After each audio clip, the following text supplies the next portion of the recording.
One of the things that I really like to do is stick tile in places that are least expected, like these stair risers or inlaid into cabinets or even on ranges of hoods. And the process is pretty much the same with the same mortar and adhesive that you would use. And today I'm going to show you my process.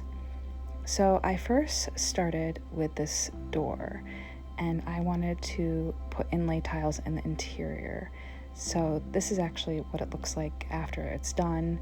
I basically hired a tile company to do some custom tiles. They're really a cool tile company called Bantam Tiles in Bantam, Connecticut. So they just made really amazing tiles. So first what I used was liquid nail, and this is the adhesive I used to basically make the tiles stick.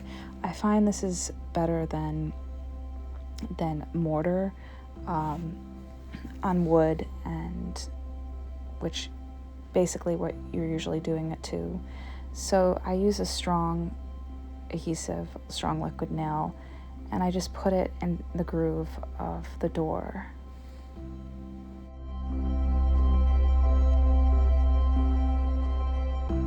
So I do little sections at a time, and after I lay a little bit of liquid nail, I stick in my first tile, which was the top of the arch.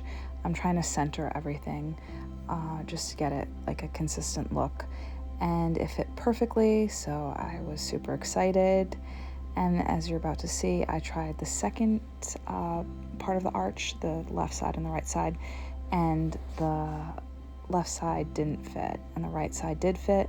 So I had to take them out and basically take out a tile cutter and saw them in half to make them fit into the arch, which was a little inconvenient, but not a big deal.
So as you can see, I just went from the center and I just put the tiles in, going down and making the gap between each tile as evenly distributed as possible.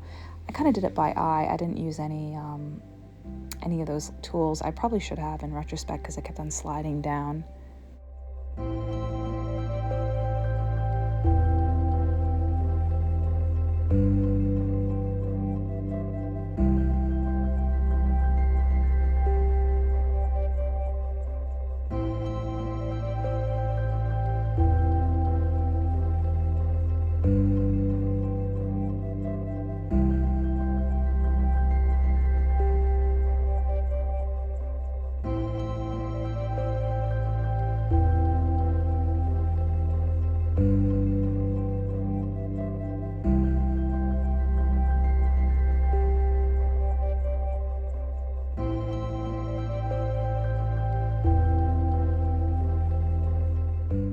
So I saved all the corner pieces for last, filling in from the center until I needed another piece in. And what I did was I marked it horizontal or vertical and did a 45 degree angle so they fit together perfectly, making them really nice corner pieces. Again, labeling V for vertical, H for horizontal, and it worked out nicely.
For the actual grout, I use this caulk. It's basically like this grout caulk, and I think it really works well for wood,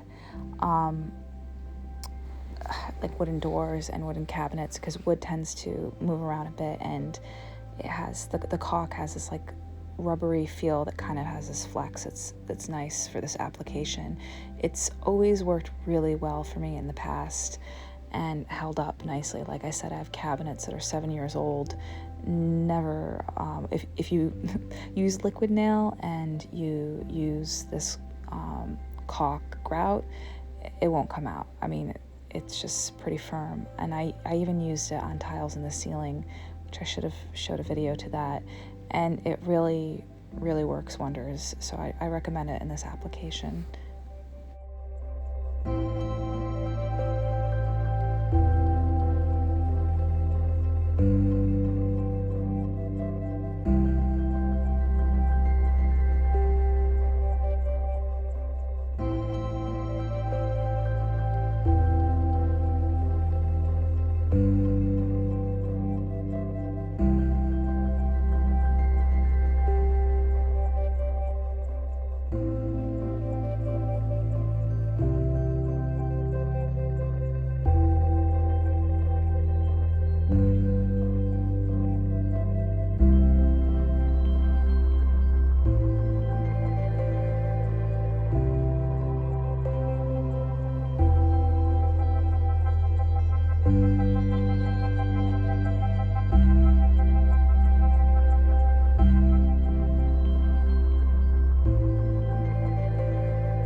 So when applying it, it's much different than real grout. I do pieces at a time, so I just do maybe like little sections, and I use a glove and I wipe it firmly into the crevices, and then I go over with a sponge and I just sponge it in, a wet sponge, like a damp one, because it dries so quick, and once it dries it's so hard to get off, and you really just need the sponge to also push it in further in between the gaps. And then after, I clean it with a paper towel, and this process has worked out beautifully for me.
Finally done with the whole door. Well, not the whole door, there seems to be a couple of layers, but the tile work. And I want to thank Bantam Tile, which is a local tile artisan from where I live in Kent, Connecticut. They're over in Bantam, Connecticut, which is a couple towns over. They created this beautiful tile. I'll show close-ups. Anyways, it came out really beautiful. I'm very proud of it, and I'll show you some details. The door came with this kind of window that has this cover that you can open and close, and it came with this, I don't know, kind of cheapish hardware brackets that I think I'm gonna have to replace to match the brass I have. And the brass I have, I need to patina it to make it more vintage and Art Nouveau-y. But all in all, I'm really happy of how the door is coming out. As you can see, I hand carved this whole thing to be like an Art Nouveau dream, and it's become quite an obsession. If you want to check out that video of how I carved the door frame, please check it out on this channel and subscribe. I hope you enjoyed.